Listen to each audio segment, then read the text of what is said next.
السلام علیکم ورحمۃ اللہ وبرکاتہ۔ ان الحمد للہ نحمده ونستعینه ونستغفره ونعوذ باللہ من شرور انفسنا ومن سیئات اعمالنا من يهده الله فلا مضل له ومن يضلل فلا هادي له واشهد ان لا اله الا الله وحده لا شريك له واشهد ان محمدا عبده ورسوله یا ایہا الذین آمنوا اتقوا اللہ حق تقاته ولا تموتن الا وانتم مسلمون یا ایہا الذین آمنوا اتقوا اللہ وقولوا قولا سدیدا یصلح لکم اعمالکم ویغفر لکم ذنوبکم ومن یطع اللہ ورسولہ فقد فاز فوزا عظیما یا ایہا الناس اتقوا ربکم الذی خلقکم من نفس واحدۃ وخلق منها زوجها وبث منہما رجالا کثیرا ونساء واتقوا اللہ الذی تساءلون به والارحام ان اللہ کان علیکم رقیبا اما بعد فإن خیر الحدیث کتاب اللہ وخیر الہدی ہدی محمد صلی اللہ علیہ وسلم وشر الأمور محدثاتها وكل محدثة بدعة وكل بدعة ضلالة وكل ضلالة في النار قال الله تبارك وتعالى في كلامه المجيد والفرقان الحميد أعوذ بالله السميع العليم من الشيطان الرجيم بسم الله الرحمن الرحيم ولا تحسبن الذين قتلوا في سبيل الله أموات بل أحياء عند ربهم يرزقون رب اشرح لي صدري ويسر لي امري واحلل عقدة من لساني يفقهوا قولي رب زدني علما رب زدني علما رب زدني فهما۔ ہر قسم کی حمد و ثنا عظمتوں کی بریائی اللہ وحدہ لا شریک کی ذات کے لیے ہے۔ درود و سلام سید الاولین والآخرین امام الانبیاء والمرسلین حضرت محمد مصطفیٰ صلی اللہ علیہ وآلہ وسلم کی ذات اقدس پر اللہ کی کروڑ کروڑ رحمتیں ہوں، اہل بیت اطہار پر، صحابہ کرام پر، تابعین اعظام پر، محدثین اکرام پر، اولیاء اعظام پر اور ان علماء کرام پر جنہوں نے اللہ کے پیغام کو اللہ کے بندوں تک پہنچانے کا حق ادا کیا۔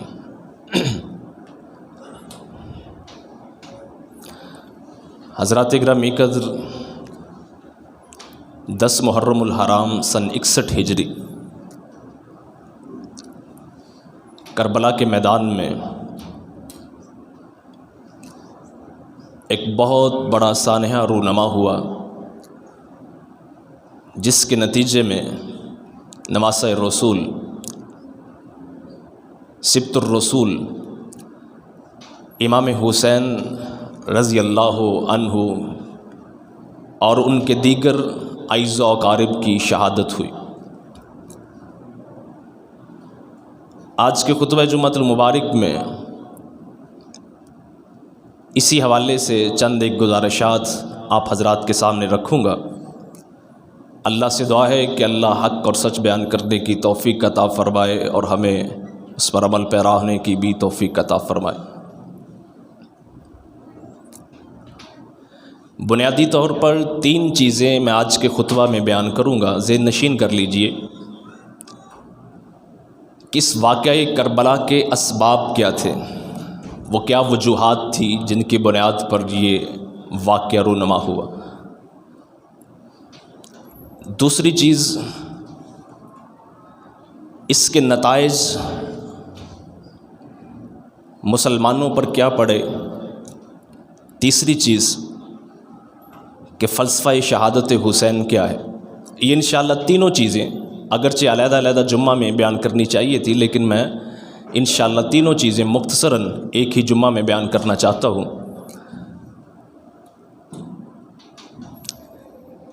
اسباب کیا تھے کہ جس کی بنیاد پر یہ عظیم الشان سانحہ جو ہے، اتنا بڑا اندوناک واقعہ جو ہے، یہ رونما ہوا۔ حضور صلی اللہ علیہ وسلم جس روز اس دنیا سے رخصت ہوئے، آپ نے باقاعدہ نام لے کر کسی کو نامزد نہیں کیا تھا اپنے بعد، امت پر چھوڑا تھا اور امت نے قبول کیا تھا حضرت ابوبکر صدیق رضی اللہ تعالی عنہ کو۔ حضرت ابوبکر صدیق رضی اللہ تعالیٰ عنہ جس روز اس دنیا سے جانے لگے، اپنے بعد مسلمانوں کا سربراہ عمر فاروق کو بنا کر گئے، اور عمر فاروق کا تعلق حضرت ابوبکر صدیق کی اولاد سے نہیں تھا، کوئی رشتہ داری نہیں تھی۔ عمر فاروق جب اس دنیا سے رخصت ہونے والے تھے، 6 صحابہ کرام کی کمیٹی بنا کر گئے تھے کہ ان میں سے کسی ایک کو خلیفہ منتخب کر لیا جائے، اور ان اصحاب میں عمر فاروق رضی اللہ تعالیٰ عنہ کا سگا بیٹا تک بھی شامل نہیں تھا۔ حالانکہ اس وقت، یہ توجہ سے بات سنیے گا، اس وقت عشرہ مبشرہ میں ایک صحابی حضرت زید جو حضرت عمر فاروق کے بہنوئی تھے، ان کو بھی شامل نہیں کیا تھا عمر فاروق رضی اللہ تعالیٰ عنہ نے۔ ان کے بعد ان 6 اصحاب میں سے حضرت عثمان رضی اللہ تعالیٰ عنہ کی خلافت پر اتفاق ہو گیا، اور حضرت عثمان کی شہادت کے بعد اہل مدینہ میں جو صحابہ کرام موجود تھے، انہوں نے بالاتفاق حضرت علی المرتضیٰ رضی اللہ تعالیٰ عنہ کو تسلیم فرمایا۔ باری آتی ہے یزید کی کہ واقعہ کربلا کے اسباب کیا ہے، اس میں سب سے بنیادی سبب کیا ہے، وہ اس کی طرف میں آنے لگا ہوں، توجہ سے سنیے گا۔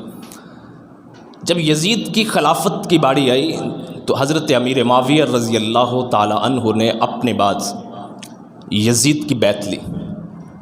یہاں سے بات شروع ہوتی ہے، اور کربلا کے میدان میں اہل بیت کی شہادتیں ہوتی ہیں۔ یزید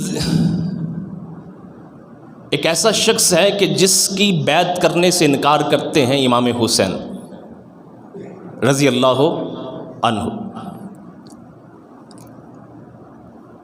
یزید ایک ایسا شخص ہے کہ جس کی بیعت کرنے سے انکار کرتے ہیں حضرت امام حسین رضی اللہ تعالی عنہ۔ صرف یہ نہیں، دیگر اس وقت جو صحابہ کرام میں نمایاں شخصیات موجود تھیں، انہوں نے بھی انکار کیا، جن میں سر فہرست صدیق اکبر کے بیٹے عبد الرحمن شامل ہیں، جس میں سر فہرست حضرت زبیر بن عوام کے بیٹے عبداللہ شامل ہیں، جس میں سر فہرست عمر فاروق کے بیٹے عبداللہ شامل۔ یہ وہ اصحاب ہیں کہ جو اس وقت نمایاں اور سرکردہ تھے، انہوں نے یزید کی بیعت سے انکار کیا۔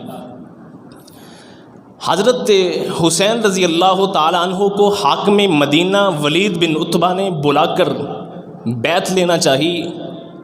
حضرت حسین نے فرمایا کہ مجھ جیسا شخص چھپ کر بیعت نہیں کر سکتا، جب تم لوگوں کو بلاؤ گے اس وقت مجھے بھی بلا لینا۔ انکار کر دیا بیعت سے۔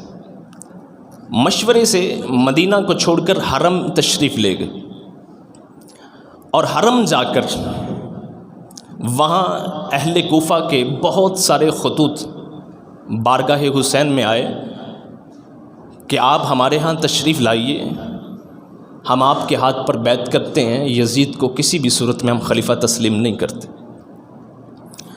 ان کے خطوط آنے کے بعد حضرت حسین رضی اللہ تعالیٰ عنہ نے اپنے چچا زاد بھائی مسلم بن عقیل ان کو روانہ فرمایا کہ جا کے صورتحال کا اندازہ لگائی۔ بہرحال گئے، 18,000 اہل کوفہ نے حضرت مسلم بن عقیل کے ہاتھ پر بیعت کی۔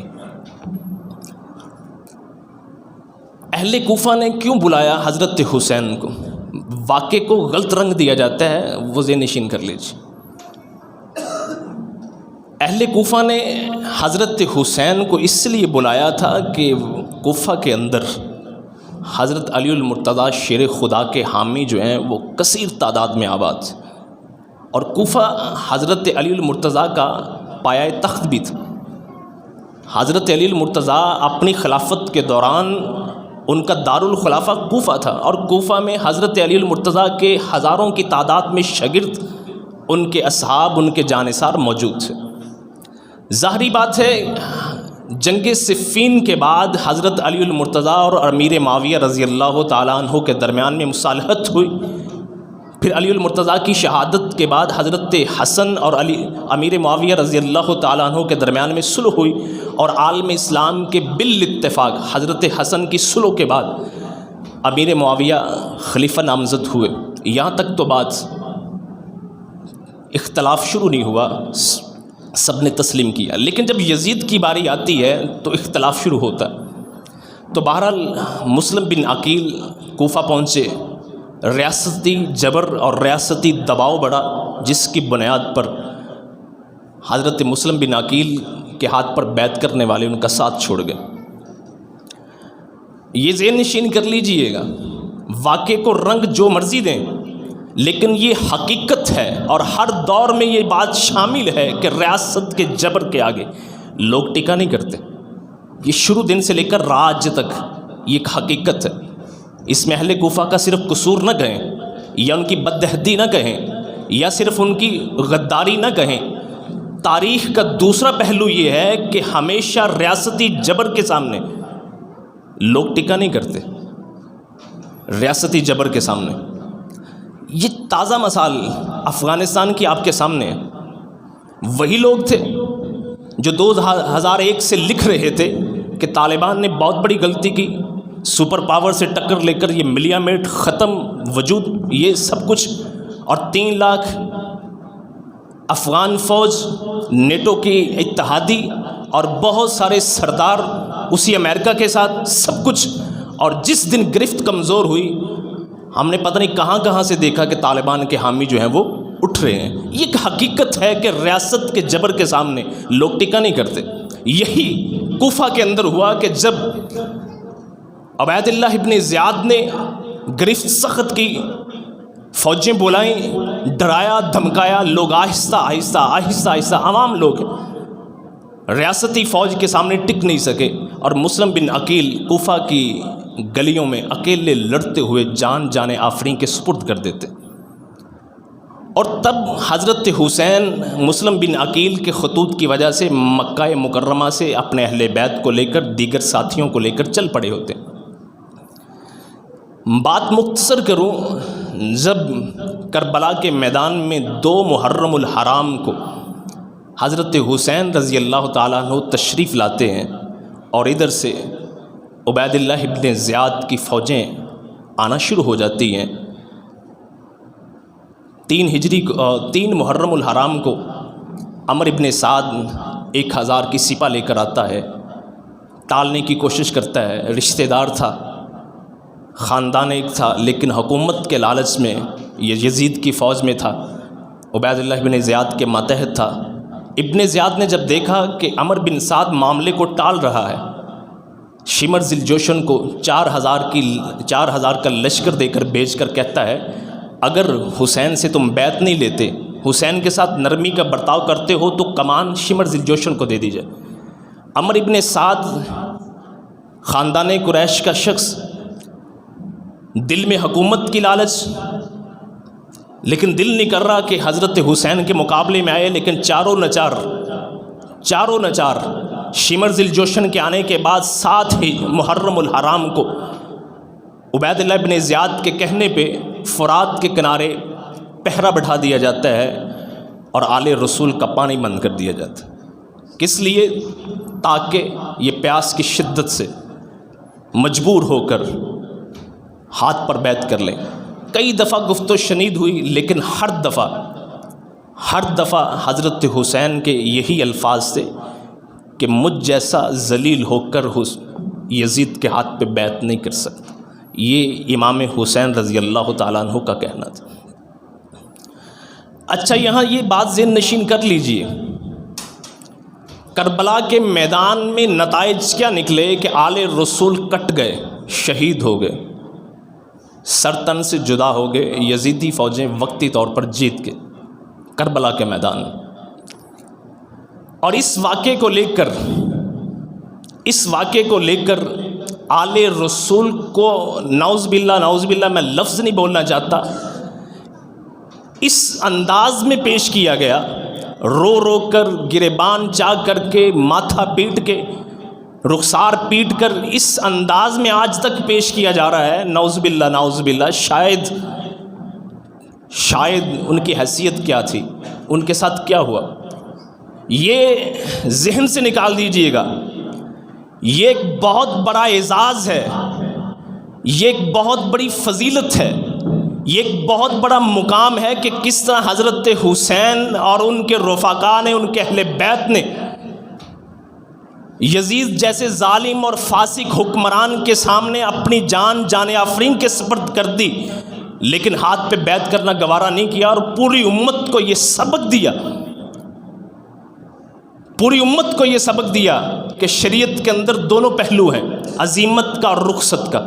یہ دیکھیے گا میری طرف، شریعت کے اندر دونوں پہلو شامل ہیں، رخصت کا اور عزیمت کا. رخصت یہ ہے کہ جان بچانے کے لیے کلمہ کفر بھی کہا جا سکتا ہے، بیعت تو دور کی بات. شریعت کے اندر آپشن موجود ہے، جان بچانے کے لیے کلمہ کفر بھی کہا جا سکتا ہے، لیکن شریعت کے ہاں جو فضیلت ہے، جو منقبت ہے، جو مقام ہے، وہ عزیمت کا ہے کہ جان تو جاتی ہے جائے، لیکن زبان سے کلمہ کفر نہ نکلے. حضرت حسین نے رخصت کی بجائے اگر بیعت کر بھی لیتے، حضرت حسین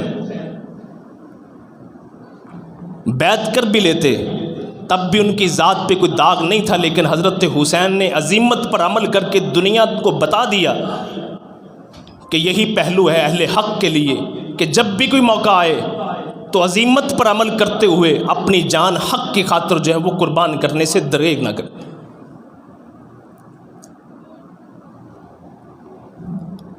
حضرت حسین کی شہادت جو ہے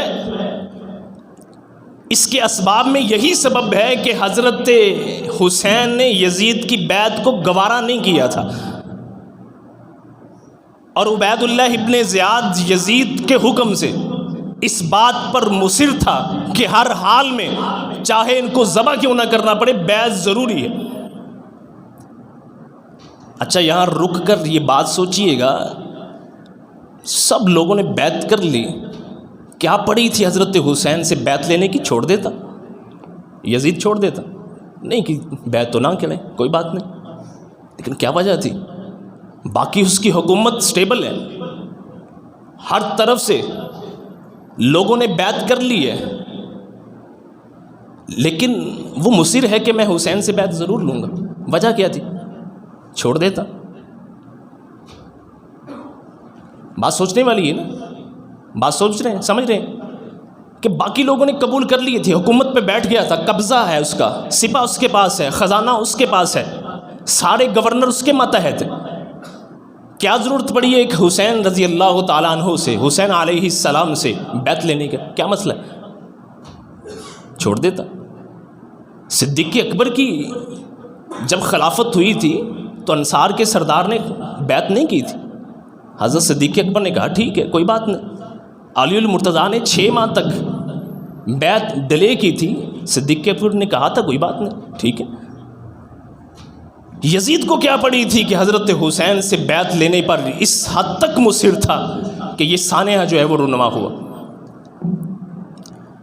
اور یہ ذہن میں رکھیے گا، عبید اللہ ابن زیاد کون تھا؟ کبھی آج تک سنا ہے؟ کبھی کسی نے بتایا کہ کون ہے؟ یزید کے ساتھ اس کا رشتہ کیا تھا؟ کبھی کسی نے بتایا؟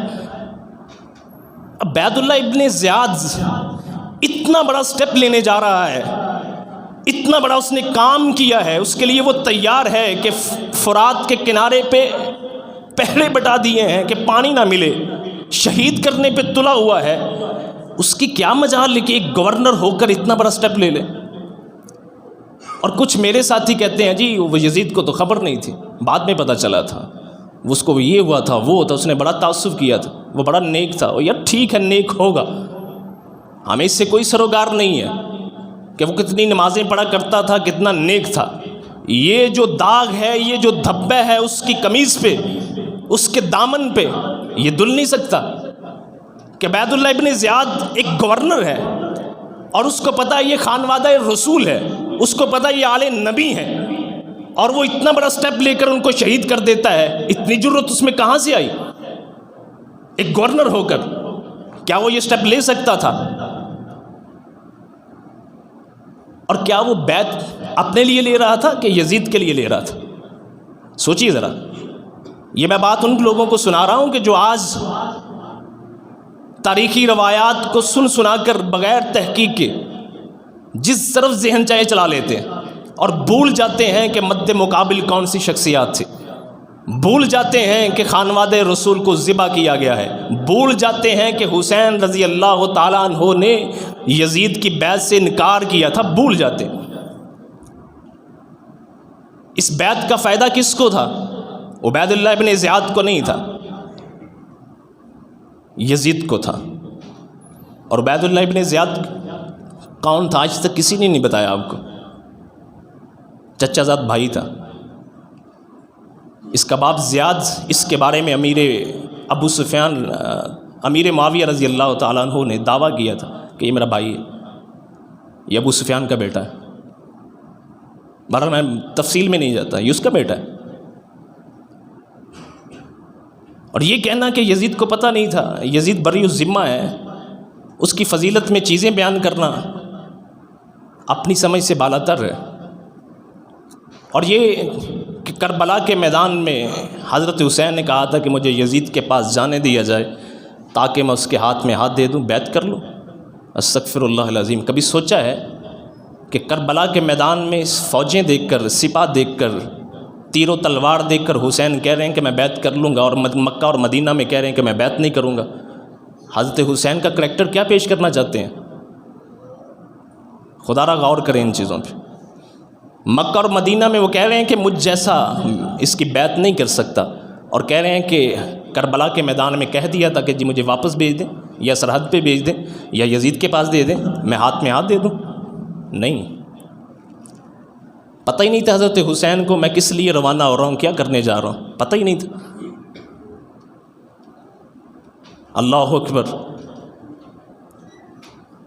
میں کوشش کر رہا ہوں کہ جذبات سے ہٹ کر گفتگو کروں، لیکن بار بار مجھے جذبات کہہ رہے ہیں کہ میں اس خاندان کی تعریف بیان کروں. میں سوچ کے آیا ہوں کہ جذبات سے ہٹ کر سمپل سی گفتگو کروں، لیکن بار بار مجھے جو میں نے تاریخ پڑھی ہے، اس خاندان کو میں جو جانتا ہوں، مجھے کہہ رہے ہیں کہ جذبات ذرا دکھائیں. تم کہتے ہو کہ حسین یزید کے ہاتھ میں ہاتھ دے کر بیعت کر لیتے. تم جانتے ہو یہ خاندان کون تھا؟ اس خاندان کی تاریخ کو جانتے ہو؟ سخاوت اور شجاعت، یہ دو صفات تھیں جو اس خاندان کا وتیرہ تھی.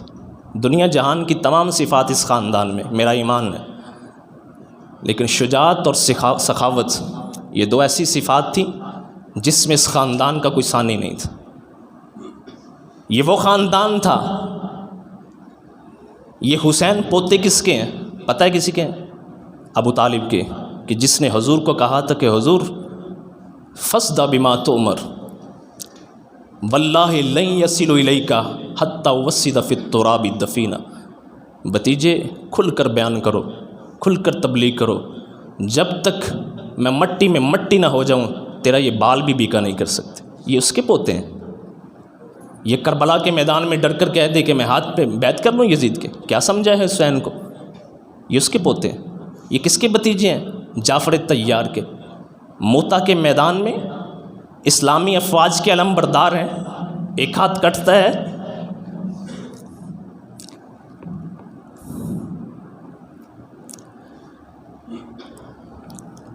دوسرے میں علم لے لیتے ہیں. دوسرا ہاتھ کٹتا ہے تو سینے کے ساتھ علم لگا لیتے ہیں، کہیں میری وجہ سے اسلامی افواج کو شکست نہ ہو. جب تک علم کھڑا ہے فوج کھڑی. یہ وہ خاندان ہے. تلاش کیا گیا شہداء میں جعفر طیار کو، جس کے بھتیجے ہیں حسین. تلاش کیا گیا، گنا گیا، جسم پر نیزے اور تلوار کے 90 زخم تھے. کتنے زخم تھے؟ 90 تھے. بتانے والوں نے بتایا ہے، لکھنے والوں نے لکھا ہے کہ ایک بھی زخم پشت پہ نہیں تھا، سینے پہ تھے، اگلے حصے پہ تھے. یہ وہ خاندان ہے. یہ وہ خاندان ہے. یہ اس کے بھتیجے ہیں محمد بن حنفیہ کے، کہ لوگوں نے کہا محمد علی اپنے بیٹوں کو تو بڑا سنبھال کر رکھتے ہیں، حسن و حسین کو، تجھے جنگ میں آگے آگے بھیجتے. یہ بھی حضرت علی کے بیٹے تھے محمد، دوسری بیوی سے. اتنے بہادر تھے. حضرت علی کی جتنی بھی جنگیں تھیں اس میں جھنڈا ان کے ہاتھ میں ہوا کرتا تھا. کسی نے کہا کہ حسن و حسین کو تو بڑا سنبھال کر رکھتے ہیں، تمہیں جنگوں میں آگے آگے بھیجتے ہیں. شجاعت اور بہادری دیکھی اس خاندان میں. کہا حسن و حسین میرے بابا کی آنکھوں کا نور ہے، میں اپنے بابا کا ہاتھ ہوں، اس لیے لڑائیوں میں جنگوں میں مجھے آگے بھیجتے ہیں. یہ وہ خاندان ہے. تم کہتے ہو کہ یزید کے ہاتھ پہ کہتے تھے میں نے بیعت کر لینی کربلا کے میدان میں، یہ آپشن دیا تھا؟ نہیں دیا تھا. یہ وہ خاندان ہے. عباس بن علی یہ اس کے بھتیجے ہیں حضرت حسین. عباس وہ ہیں کہ جنہوں نے موتا کی تاریخ کربلا کے میدان میں دہرائی تھی. عباس علمدار سقائے اہل بیت اسی لیے کہا جاتا ہے کہ لڑ بھڑ کر فرات کے کنارے فوجوں کے ساتھ، یزیدی افواج کے ساتھ، انہوں نے اہل بیت کے لیے پانی بھرا تھا، اور میدان جنگ میں علم انہی کے ہاتھوں میں تھا. ایک ہاتھ کٹا تو دوسرے ہاتھ میں، دوسرا کٹا تو سینے سے. یہ تاریخ دہرائی تھی عباس بن علی رضی اللہ تعالی عنہ. یہ کیسے کہہ سکتے ہیں کہ کربلا کے میدان میں حضرت حسین نے کہا تھا کہ میں یزید کے ہاتھ پہ بیعت کر لیتا ہوں؟ یہ نہیں ہو سکتا. خدا را اپنے نظریے کو درست کیجیے. خدا را یزید اور اس کا خاندان، یہ میرے الفاظ پہ غور کیجیے گا، یزید اور اس کا خاندان کسی بھی صورت میں حضرت حسین اور ان کے خاندان سے مقابلہ نہیں کر سکتے. یہ توہین ہے کہ اگر ان کے درمیان میں تقابل بھی کیا جائے. یہ کہاں خاندان، یہ کہاں. اللہ اکبر. 10 محرم الحرام میں خاندان نبوی حضور کی آل اس کربلا کے میدان میں کٹتی ہے، ذبح ہوتی ہے، حضرت حسین کی شہادت ہوتی ہے.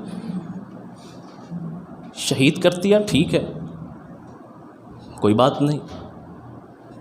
پھر سر کاٹا گیا، سر کاٹا گیا. یہ تبھی کاٹا جاتا ہے کہ جب مقابل بہت بڑا دشمن ہو. یہ بڑے الفاظ پہ ذرا غور کیجیے گا.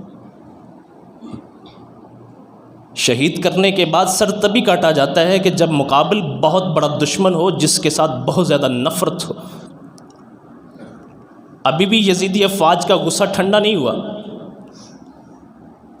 ابھی بھی یزیدی افواج کا غصہ ٹھنڈا نہیں ہوا کہ شہید ہو گئے ہیں تو رہنے دیا جائے، عزت و اکرام کے ساتھ دفن کیا جائے. سر کاٹ کر عبید اللہ ابن زیاد کے پاس بھیجا جاتا ہے.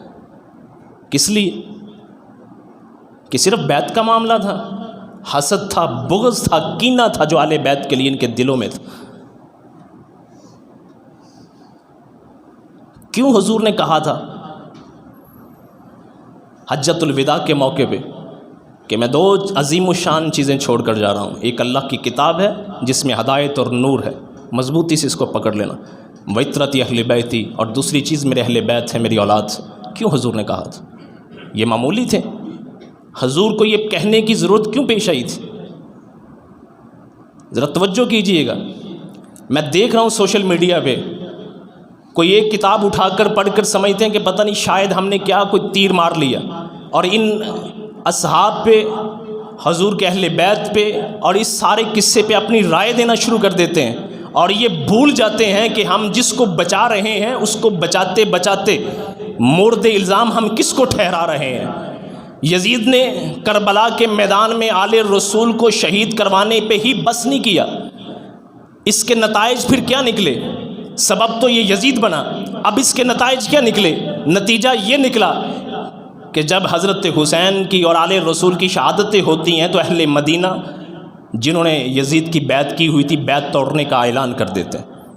اہل مکہ یزید کی بیعت توڑنے کا اعلان کر دیتے ہیں. حجاز کے اندر یزید کی بیعت کو اتار پھینکا جاتا ہے، اور اس نے اس پہ بس نہیں کی. مسلم بن عقبہ کو 10,000 کا لشکر دے کر مدینہ منورہ روانہ کیا اور کہا کہ اہل مدینہ کو میری بیعت کی طرف بلانا، اگر آ جائیں تو ٹھیک ہے، نہیں تو ان کا کلا کما کر دینا. اور 3 دن تک مدینہ کو لوٹنا.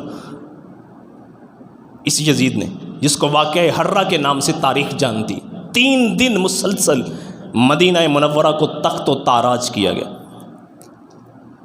تاریخ دہراتی ہے. ایک وقت تھا کہ 5 ہجری میں، ہجرت کے 5ویں سال، ابو جہل تو اس وقت نہیں تھا، دیگر اہل مکہ دیگر سرداران قریش 10,000 کا لشکر لے کر مدینہ پر چڑھائی کرنے کے لیے آتے ہیں، مدینہ کو ختم کرنے کے لیے، اور ایک وقت آتا ہے کہ یہ نام نہاد مسلمان خلافت کا دعوے دار 10,000 کا لشکر مسلم بن عقبہ کو دے کر بھیجتا ہے کہ مدینہ منورہ پہ چڑھائی کر۔ بے حرمتی کی 700 صحابہ کرام اس جنگ کے اندر شہید ہوئے، اور کہتے ہیں یزید کا قصور نہیں تھا، پتہ ہی نہیں تھا۔ عجیب بات ہے یار۔ اختلاف آپ کا حق ہے، مجھ سے اختلاف کر سکتے ہیں، بعد میں پوچھ سکتے ہیں، بات چیت کر سکتے ہیں، انشاءاللہ مطمئن نہ کروں تو مجھے حق نہیں ہے اس ممبر پہ دوبارہ کھڑے ہونے کا۔ جس طرح مجھے اللہ کی توحید کے بارے میں کوئی شک نہیں، جس طرح مجھے اللہ کی وحدانیت کے بارے میں کوئی شک اور شبہ نہیں، اسی طرح مجھے حضرت حسین اور یزید کے معاملے میں کوئی شک اور شبہ نہیں۔ ظالم تھا، فاسق تھا، فاجر تھا، اس کے ہاتھ رنگے ہوئے ہیں حضرت حسین کے خون سے، اہل مدینہ کے خون سے۔ تم کس طرح کہو کہ اسے پتہ نہیں تھا؟ وہ بری الذمہ تھا۔ آج چینی مہنگی ہو جاتی ہے تو گالیاں عمران خان کو پڑتی ہیں کہ حکومت اس کی، ماڈل ٹاؤن میں لوگ شہید ہوتے ہیں تو گالیاں شہباز شریف کو پڑتی ہیں کہ اس کی حکومت ہے، اور خانواد رسول ذبح کر دیا جاتا ہے اور کہتے ہو کہ یزید کو پتہ نہیں تھا۔ تمہیں بتایا نہیں کہ عبید اللہ ابن زیاد شخصیت کون تھا، اس کا یزید کے ساتھ رشتہ کیا تھا کہ گورنر ہو کر اتنا بڑا سٹیپ لیتا ہے اور یزید اس کو پوچھتا تک نہیں ہے۔ میں نہیں کہتا لعنت بھیجو، نہ بھیجو، کوئی ضرورت